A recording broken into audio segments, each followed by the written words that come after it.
Hello students, how are you? Students, I hope you all are safe and fine at your place. So welcome to your our English class. Okay, so as you know that these days we are doing revision for our exams. So this is your revision worksheet number 3, revision English lit worksheet of revision worksheet number 3. Okay, so students, you have to learn and write this work with neat and clean handwriting. ठीक है, आपको ये work learn भी करना है और इसे साफ और नीट अच्छी हैंडराइटिंग में लिखना भी है.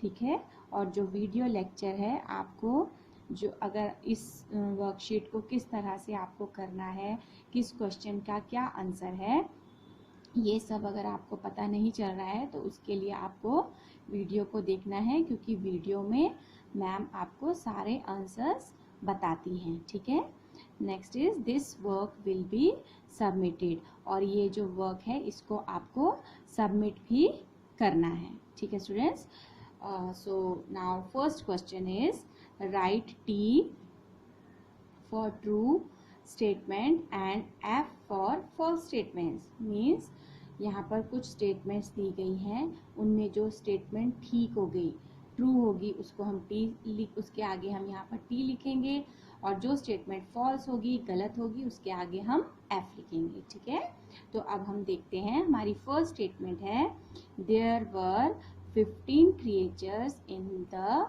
Pome. There were 15 creatures in the poem. तो आपकी जो वन लिटिल किटन पोयम है उसमें आपने कितने क्रिएचर्स पढ़े थे. ठीक है, तो वो आपको पता होना चाहिए. आपको पता होना चाहिए वहाँ पर जो फर्स्ट था वन लिटिल किटन से स्टार्ट हुआ था और लास्ट था 15 डंकीज विद 15 टेल्स. तो इट मीन्स के पोम में जो थे वो 15 क्रिएचर्स, मतलब 15 टाइप के जो थे उसमें एनिमल्स थे, बर्ड्स थे. ठीक है, समझ में आ गया. तो 15 टाइप के उसमें जो थे वो एनिमल्स थे. इट इज ट्रू, तो यहाँ पर हम लिखेंगे true. Okay, then there were 2 pigs in the story.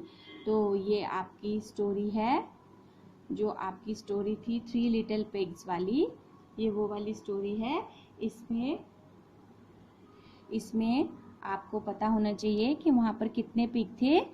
वहाँ पर पिग थे Sonu, Monu and Gonu. Means 1 2 3 pigs थे ना स्टोरी में. बट यहाँ पर क्या लिखा है, there were 2 pigs in the story. There were 2 pigs in the story. तो स्टोरी में यहाँ पर बताया कि 2 pigs थे, तो ये स्टेटमेंट क्या हो गई, फॉल्स. तो हम लिखेंगे फॉल्स, एफ. नाउ नेक्स्ट जो है वो हमारी स्टेटमेंट है Lalu was ate a red chilli. Lalu was ate a red chilli. तो जो आपकी स्टोरी थी लालू एंड पीलू वाली, उसमें आपको पता है कि लालू को जो है वो रेड थिंग्स पसंद थी, और उसे रेड थिंग्स इतनी पसंद थी कि एक दिन जब उसे एक पौधे पर, एक प्लांट के ऊपर कुछ रेड कलर का दिखाई दिया, तो उसने उसको एकदम से खा लिया. बट वो रेड थिंग क्या थी, आपको पता है ना, वो रेड थिंग थी रेड चिली. ठीक है, तो Lalu was ate a red chilli. So ये स्टेटमेंट कैसी है, ट्रू. ये ठीक स्टेटमेंट है, क्योंकि लालू ने सच में ही रेड चिली जो है वो खाई थी. ठीक है, सो इट इज ट्रू. तो we will write T hair.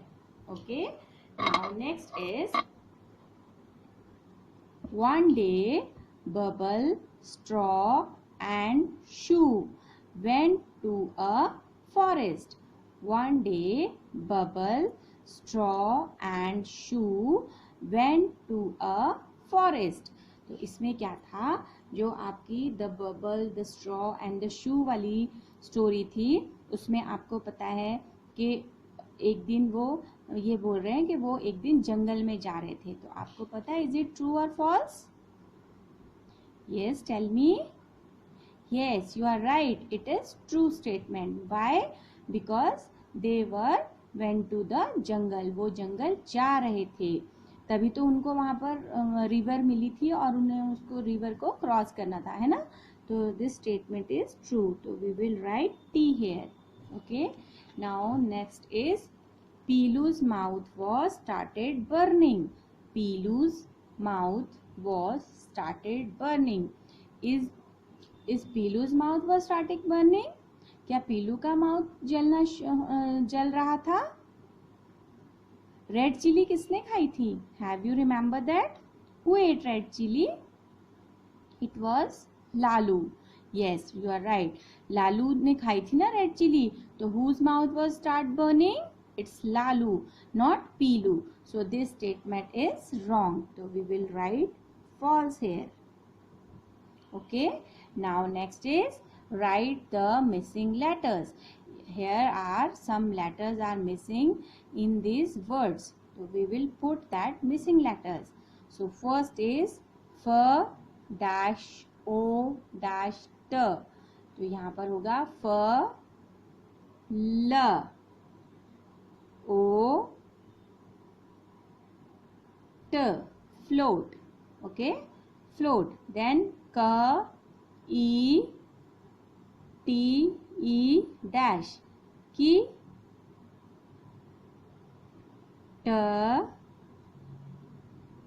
n, kitten. Okay. Then c dash I dash k s, ch e k, chicks. Now b r dash v dash, b r a v, brave. Okay. So यहाँ पर हमारे spelling बन जाएंगे फ ल ओ ट, float.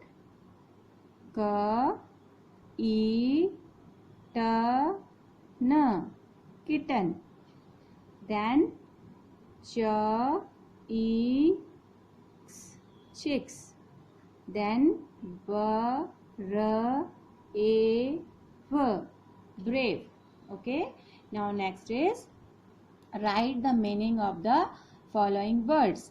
If you remember, if you learn the hard word meaning, so you will easily do this question. ठीक है. अगर आप घर में वर्ड मीनिंग्स को अच्छे से लर्न कर रहे होंगे तो आप बहुत आराम से ये वर्ड मीनिंग वाला क्वेश्चन जो है वो कर सकते हो. ठीक है.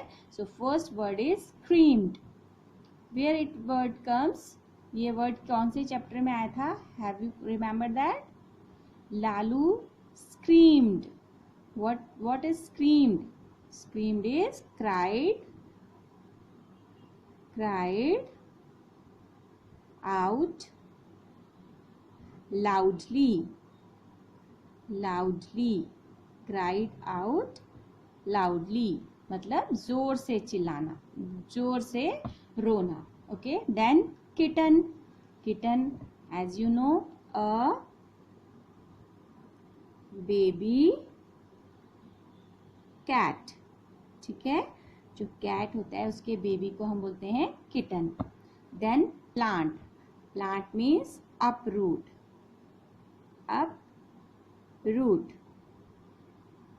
Or you can say tree. Right? Then is sad. Sad means not feeling happy. It means unhappy.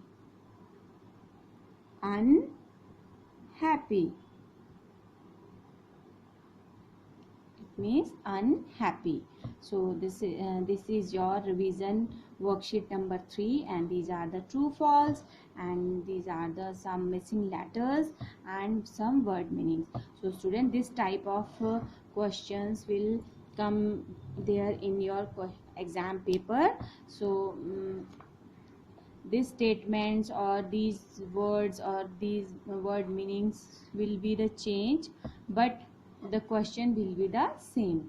ठीक है। जो क्वेश्चन है वो सेम ऐसे ही आएंगे, लेकिन जो इसके अंदर स्टेटमेंट्स लिखी हैं, जो इनके अंदर वर्ड्स लिखे हैं, वो जो है वो चेंज होंगे। तो आप ये ना सोचें कि ये रिवीजन वर्कशीट है तो हमें सेम टू सेम यही लर्न करनी है और सिर्फ इसको लर्न करने से आपका जो है वो नंबर अच्छे आएंगे, तो ऐसा नहीं होगा। ठीक है, आपको डिटेल में चैप्टर्स की रीडिंग करनी है, डिटेल में हमने जितनी वर्कशीट्स करवाई हैं उनको अच्छे से लर्न करना है। ठीक है, तभी आपके मार्क्स जो हैं वो अच्छे से आएंगे। ठीक है स्टूडेंट्स, तो do this work neat and clean hand writing में और इसे लर्न भी कीजिए। ठीक है, thank you and have a good day.